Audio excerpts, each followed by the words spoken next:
성경 봉독하겠습니다. 야고보서 1장 14절에서 15절 말씀, 신약 성경 370면입니다. 야고보서 1장 14절 15절 말씀을 우리 한 목소리로 합독하시겠습니다. 오직 각 사람이 시험을 받는 것은 자기 욕심에 끌려 미혹됨이니 욕심이 잉태한즉 죄를 낳고 죄가 장성한즉 사망을 낳느니라. 아멘. 우리가 야고보서 말씀을 통해서 살아있는 믿음에 대해서 계속해서 살펴보고 있습니다. 자, 오늘은 시험의 원인과 이유가 무엇인지, 시험의 원인과 이유가 되는 욕심에 대해서 살펴보겠습니다. 미국의 한 철학자가 행복에 대한 공식을 만들었습니다. 한번 화면 한번 보시면, 자, 행복은 성취 나누기 욕심입니다. 성취를 욕심으로 나눕니다. 그럼 행복이 됩니다. 그럼 욕심 위에 성취, 이렇게 됐습니다. 자, 사람들은 행복하기 위해서 성취를 크게 합니다. 성취라는 것은 우리가 살아가면서 가질 수 있는 일반적인 것들을 말합니다. 예를 들면 뭐 돈이라든지 명예라든지 권력이라든지 지식이라든지 뭐 직장, 일을 통해서 누릴 수 있는 뭐 여러 가지 많은 것들, 내 삶의 뭐 건강이나 스포츠나 내 삶 가운데 뭔가 이루는 것들 다 성취하는 거죠. 자, 이런 것들을 가지는 것을 성취라고 합니다. 자, 인생 행복을 얻기 위해서는 더 많이 가지려고 한단 말입니다. 왜? 성취가 커야 행복하니까. 그래서 엄청나게 노력하며 살아갑니다. 남들보다 더 많이 가지면, 더 많이 성취하면 행복해질 거라고 생각합니다. 하지만 가지면 가질수록, 성취하면 성취할수록 행복해져야 하는데 행복하지 않으니까 더 가져야 되나? 더 성취해야 되나? 이런 생각을 가집니다. 문제는요, 성취에 대한 부분에 한계가 다 있습니다. 여러분들이 아무리 대단한 능력이 있고 아무리 대단한 사람이라 하더라도 성취는 어느 정도 이루다가는 그 이룬 선에서 멈춥니다. 이제 하얀 곡성으로 가죠. 인생이 그렇습니다. 성취를 크게 하면 행복하게 될 것이다. 성취를 크게 만들면 내 인생이 복될 것이라고 생각하는 착각하는 이유가 바로 오늘 말씀에 잘 나와 있습니다. 왜 우리가 성취를 많이 이루면 행복하게 될까 착각하느냐 하면, 바로 그 이유는 죄인인 우리 안에는 뭐가 있기 때문에? 욕심이 있기 때문에 그렇습니다. 욕심으로 출발해서 무엇이 생긴다고요? 죄가 생깁니다. 15절 말씀을 다 같이 읽겠습니다. 욕심이 잉태한즉 죄를 낳고 죄가 장성한즉 사망을 낳으니라. 아멘. 죄는 이렇게 욕심이 낳습니다. 욕심이 죄를 낳아버립니다. 자, 죄인인 우리는 아무리 성취를 높게 해도 그게 끝나는 게 아니라 성취가 높아지는 만큼 무엇도 커진다고요? 욕심도 커진단 말이에요. 욕심도. 내가 이걸 이루면 더 많은 성취를 이루고자 하는 욕심이 내 안에 커집니다. 돈을 예를 들면 뭐 한 달에 300만 원을 벌었다. 그러면 야, 이루었다 하면 그걸 만족하는 게 아닙니다. 어떻게 합니까? 500만 원을 벌어야지 하는 욕심이 더 커진단 말이에요. 자, 이렇게 되는 것이 우리 죄인의 속에 있는 연약함입니다. 오늘 말씀의 제목처럼 욕심은 행복은요, 이 성취를 욕심으로 나누기 때문에 아무리 내가 성취를 크게 높게 하더라도 그 성취만큼 또 뭐가 높아진다고요? 뭐가 커진다고요? 욕심이 커진단 말이에요. 욕심이 커지니까 아무리 성취가 높아도 행복은 커지지 않습니다. 오히려 더 큰 욕심 때문에 더 성취해도 행복할 수 없습니다. 더 불행해진단 말입니다. 마귀는 우리에게 내 속에 있는 욕심을 계속해서 자극합니다. 채우고 채우랍니다. 계속 채우고 채우면 행복해질 거라고 우리를 유혹하고 미혹하고 시험합니다. 자, 지난주 말씀처럼 시험을 참는 자는 복이 있다고 했습니다. 시험을 찾는 자가 복이 있는데, 내 욕심은 어떠냐? 시험과 시련 자체를 겪고 싶지 않고 내 욕심은, 저는 시험과 시련을 안 겪고 싶습니다. 욕심을 많이 채우면 행복하게 된다. 시험과 시련을 안 왔으면 좋겠습니다 하면서 내 욕심대로 채우고 싶어 한다. 마귀가 속는 겁니다. 마귀가 계속 우리를 미혹하고 속이기 때문에 내 욕심만 점점 더 커집니다. 성취보다. 성취는 안 되니까 욕심만 점점 커진단 말이에요. 자, 화면 한번 더 보겠습니다. 행복은 성취 나누기 욕심이라는 사실을 먼저 알아야 됩니다. 성취만 커지면 행복도 커지는데 밑에 있는 뭐도 커진다고요? 욕심도 커진단 말이에요. 세상은 이 공식 앞에서 성취에만 집중합니다. 성취만 하면 행복해질 거다. 하지만 이 공식에서 성취 말고 더 중요한 것이 있습니다. 밑에 있는 욕심을 어떻게 하면 된다고요? 예, 점점 줄이면 된단 말이에요. 욕심만 줄이면 내 인생은 행복해집니다. 자연스럽게. 이것이 예수님께서 우리에게 가르쳐 주시는 천국의 행복입니다. 야고보서 말씀도 이것을 우리에게 알려주고 있습니다. 욕심이라는 것이 그것으로 끝나면 문제가 없는데 오늘 말씀에서 욕심이 잉태합니다. 무엇을 잉태하는가 하면 뭘 낳는다고요? 죄를 낳습니다. 자, 잉태한 죄가 가만히 아기로 있느냐? 아기들이 가만히 있습니까? 점점 장성합니다. 커간다는 말입니다. 결국 장성해서 사망합니다. 이것이 죄인으로 태어난 우리의 마지막 모습. 사망에 이르러서 심판받습니다. 사람이 나이 들어 병들어 죽는 게 아닙니다. 죄 때문에 죽습니다. 죄. 결국 우리의 마지막 모습이란 말입니다. 욕심은 무엇을 지나치게 누리고 싶고 탐내거나 그런 마음들, 그런 마음을 욕심이라고 합니다. 자, 무조건 나쁜 것은 아닙니다. 아, 욕심을 그럼 안 부려야 되나? 자, 보통 욕심이라는 말을 쓸 때는 나쁜 의미도 있지만 좋은 의미도 있습니다. 자, 시편을 보면요. 하나님을 찾으려고 하는 부분에서 다윗이 마치 욕심을 부리듯이 하나님을 찾고자 하는 마음을 표현합니다. 자, 그때 이 단어를 씁니다. 욕심. 똑같은 단어입니다.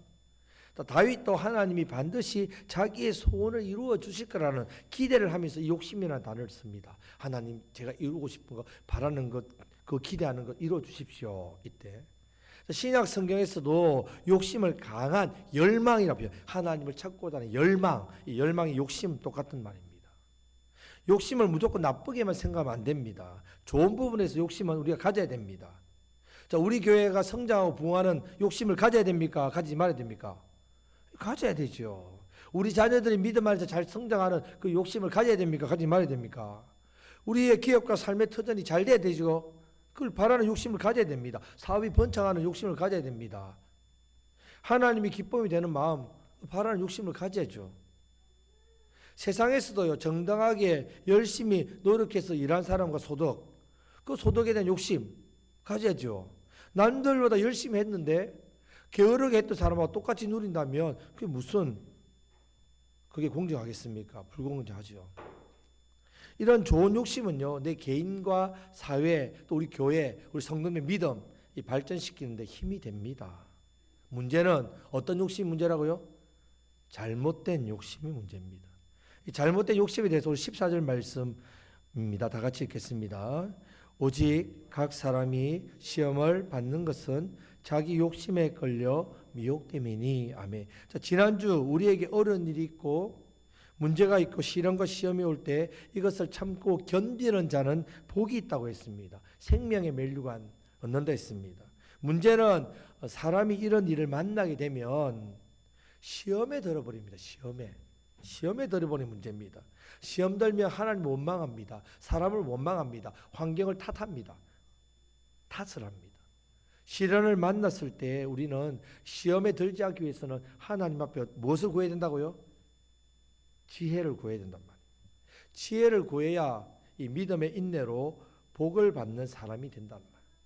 시험과 시련을 만날 때에 하나님께 지혜를 구하심으로 믿음의 인내로 복을 받으시기를 주님의 이름으로 축복합니다.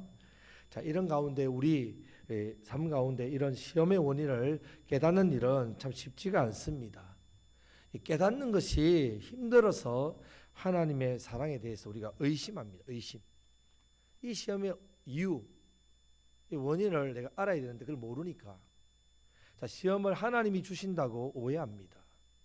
자, 이 시험의 원인과 이유에 대한 이 정답이 오늘 14절 말씀에 나옵니다. 자, 14절 말씀을 다시 보면 오직이라고 시작하죠. 오직. 시험의 원인은 오직 한 가지입니다. 오직. 자기 욕심에 끌려 미혹되었기 때문입니다. 자기 욕심이란 말은요, 좋은 욕심이 아니라 나쁜 욕심을 말합니다. 자기 욕심이 생기게 되면 나쁜 욕심이 나를 끌고 갑니다. 끌고 간다는 말입니다. 끌고 가는 것으로 끝나는 게 아니라 미혹되게 합니다. 이 미혹이란 말은요, 미끼를 이렇게 딱 이렇게 내놓으면 그 미끼에 끌려가지고 그 미끼를 딱 물어가지고 사냥꾼의 덫에 걸리는 것과 같습니다. 문제는 여기서 끝나는 게 아니라 15절 말씀을 다 같이 읽겠습니다. 욕심이 잉태한즉 죄를 낳고 죄가 장성한즉 사망을 낳느니라. 욕심이 욕심으로 끝나는 게 아니라 죄를 낳고 죄를 만듭니다. 이 죄는 자랍니다. 장성합니다. 결국 우리의 인생을 죽음으로, 우리 인생을 패배로, 실패로, 고통으로, 아픔으로 만든다는 말입니다.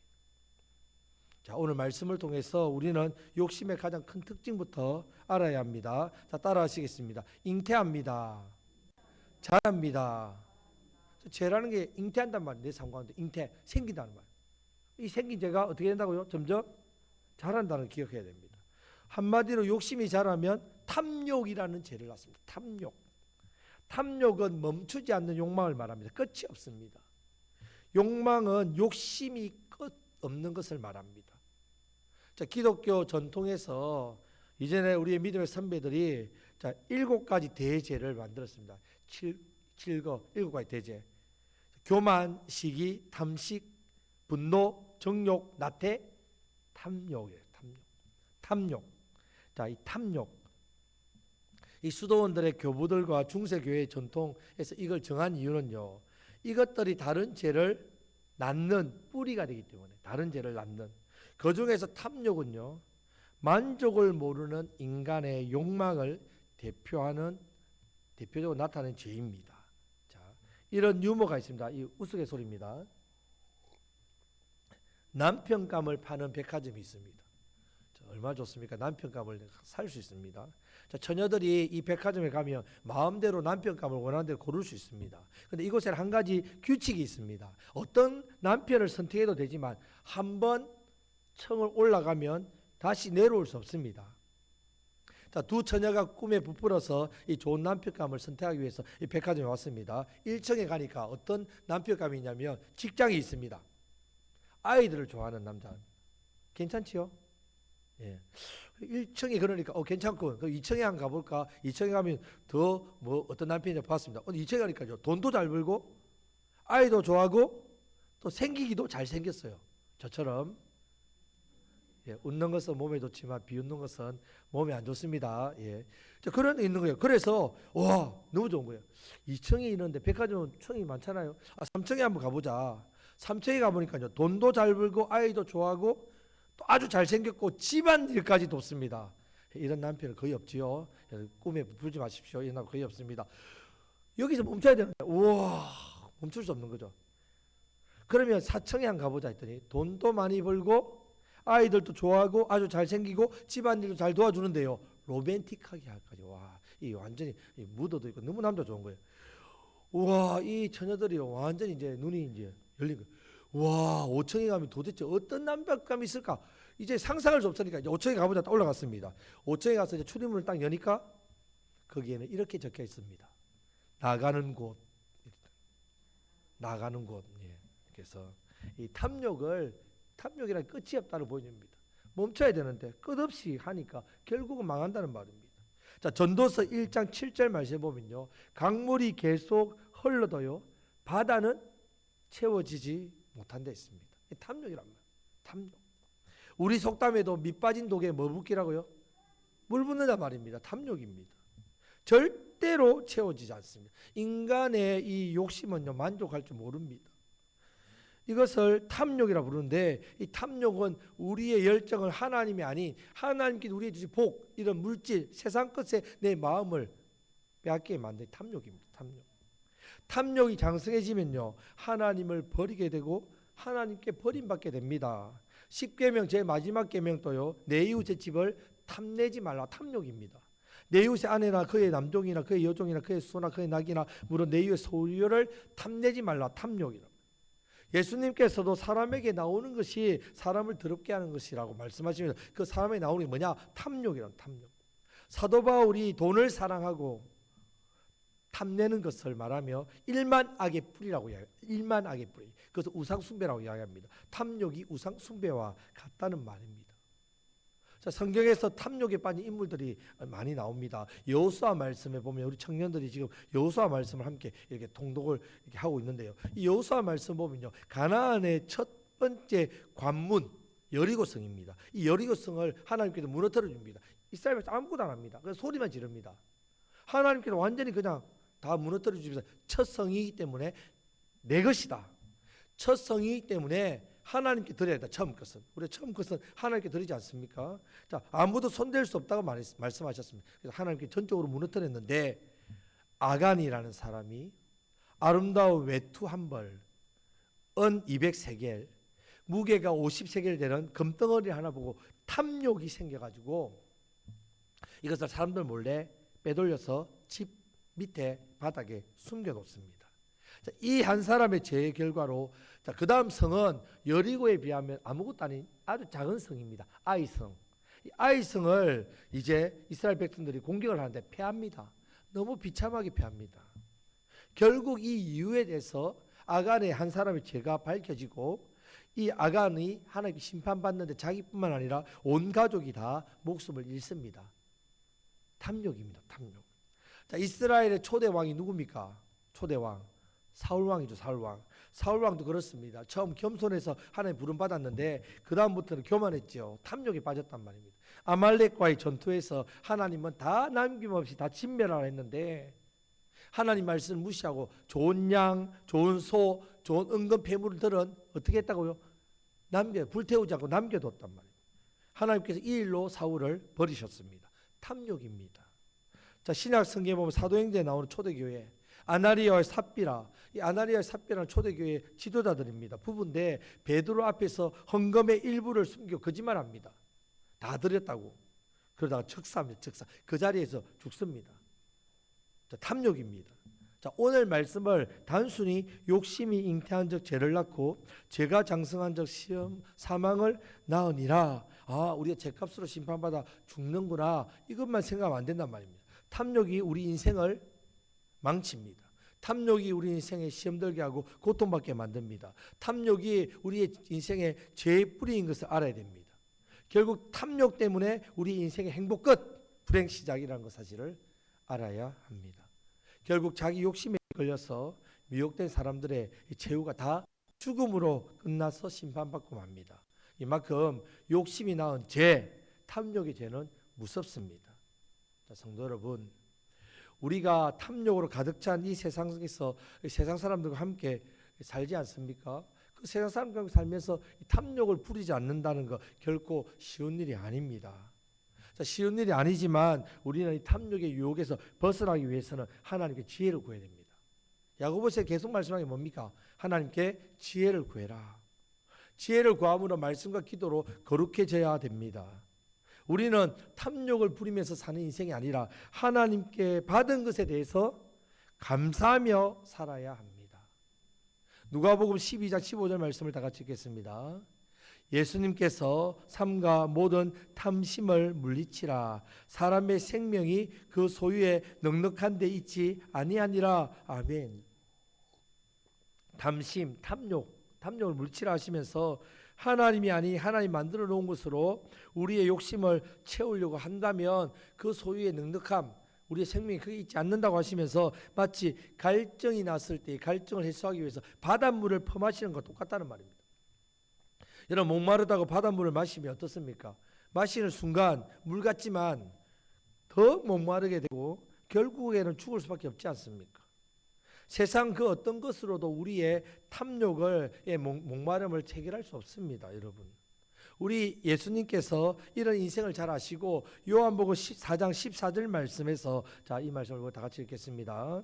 내가 주는 물을 마시는 자는 영원히 목마르지 아니하리니 내가 주는 물은 그 속에서 영생하도록 솟아나는 샘물이 되리라. 아멘. 예수님이 주시는 물, 성령님, 말씀, 하나님 주신 은혜, 이 은혜가 우리를 만족해 한다. 자, 여러분들은 어떠십니까? 자, 한번 스스로 테스트해 보시기 바랍니다. 자, 화면을 한번 보시면 나는 여러분들은 이 빈칸에 무엇을 채우고 싶습니까? 채울 수 있다면. 나는 무엇만 있으면, 나는 무엇만 된다면 더는 소원이 없다. 잠깐 한번 생각해 보십시오, 여러분. 무엇이 생각납니까? 한번 생각해 보십시오. 무엇을 적어놓고 싶겠습니까, 여러분? 지금 저도 설교를 준비하면서 한번 생각해 보았습니다.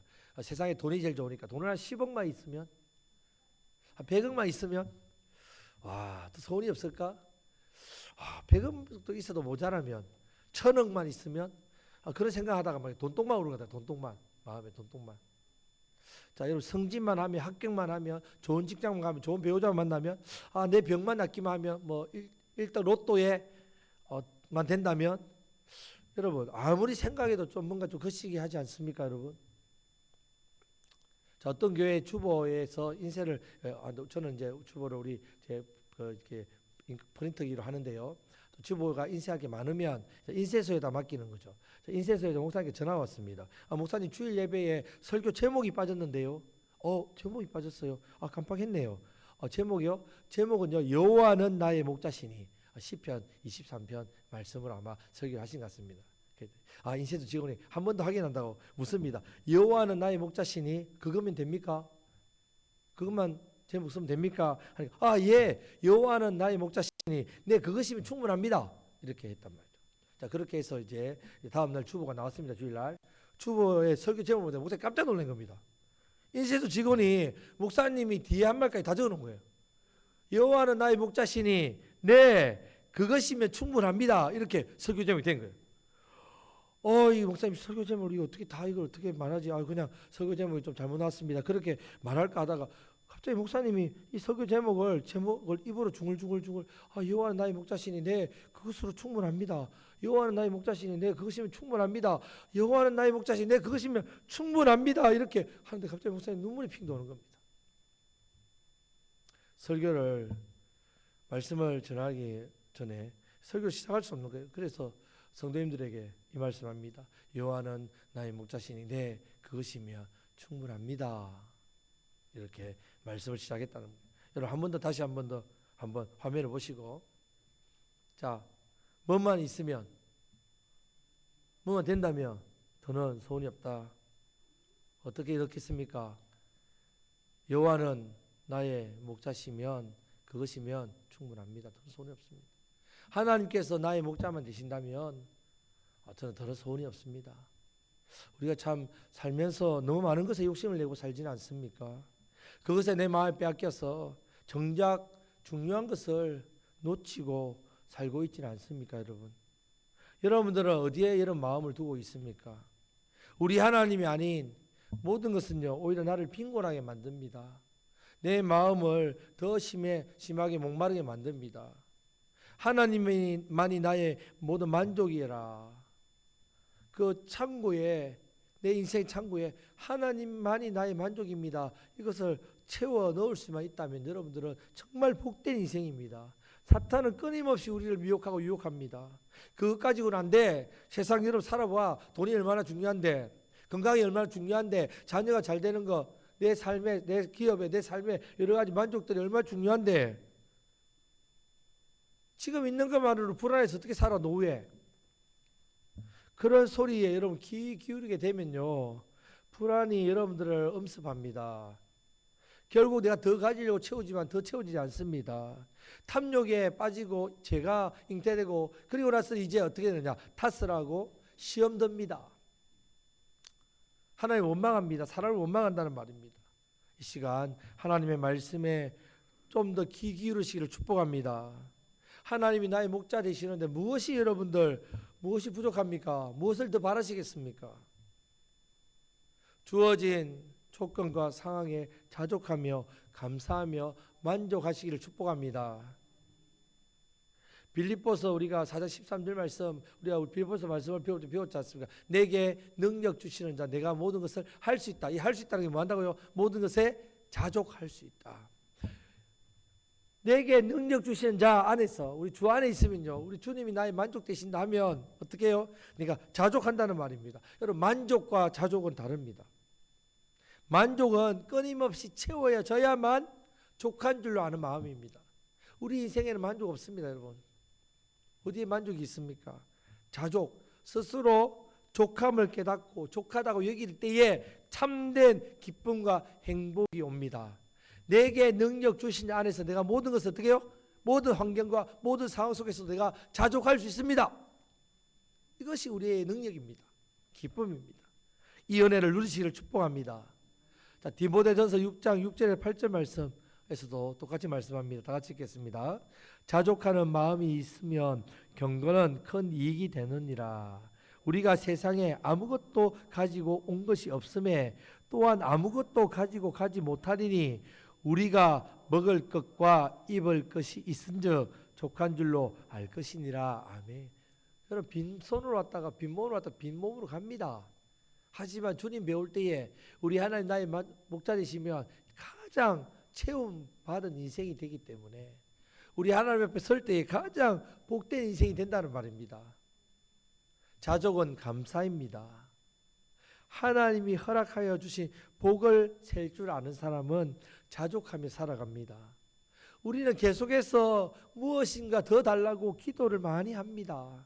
하지만 우리 인생에 여러분 걸어온 삶의 뒤안길을 한번 돌아보십시오. 이미 허락해 주신 은혜가 크지 않습니까? 이미 받은 복이 너무 많지 않습니까? 하나님 한 분만으로 자족하시기를 축복합니다. 여러분, 자기 욕심에 끌려 미혹되지 마시기를 바랍니다. 이것이 모든 시험의 원인입니다. 선한 욕심을 가지시고 하나님을 더욱더 알아가시고 더욱더 잘 섬기는데 그런 좋은 욕심을 가지시기를 축복합니다. 잘못된 욕심은 반드시 죄를 잉태합니다. 죄가 장성해서 우리의 인생을 다 죽입니다. 다 죽인다. 인생을 다 절망 가운데 죽입니다.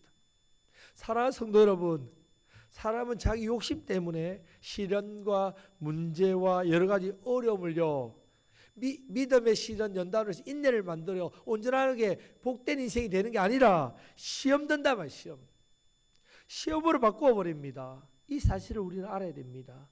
잘못된 욕심이 시험 들게 한다는 말입니다. 내 인생의 행복은요, 성취해서 소유해서 남들이 부러워하는 그런 인생에서 오는 게 아닙니다. 여러분, 그것이 우리의 행복이 아닙니다. 욕심, 탐욕을 버려야만 참된 행복이 옵니다. 좋으신 하나님 아버지를 통해서 받는 은혜를 통해서 우리는 만족을 누리고 자족합니다. 이것이 참된 행복이란 말입니다. 그런 욕심, 나쁜 욕심을 가진 사람은 하나님으로부터 자족할 수 없습니다. 만족할 수 없습니다. 자족함을 배우기 위해서 이런 탐욕의 죄를 버려야 됩니다. 욕심을 버려야 됩니다. 하나님께서 주신 은혜에 먼저 감사하면서 살아야 합니다. 탐욕을 버리고 이겨야 합니다. 성도 여러분, 지금도 탐욕으로 죽어가고 있는 영혼들이 얼마나 많습니까? 세상은 탐욕, 욕심, 잘못된 욕심에 빠져가지고 고통 속에 사는 인생이 얼마나 많습니까? 잘못된 행복을 쫓아가며 평생 애쓰고 노력하고 수고하지만 그 인생에 행복이 없습니다. 얼마나 많습니까? 우리는 참된 인생의 행복을 깨달으심으로 많은 영혼을 살리시는 저와 여러분들 되시기를 주님의 이름으로 축복합니다. 아멘. 기도하겠습니다.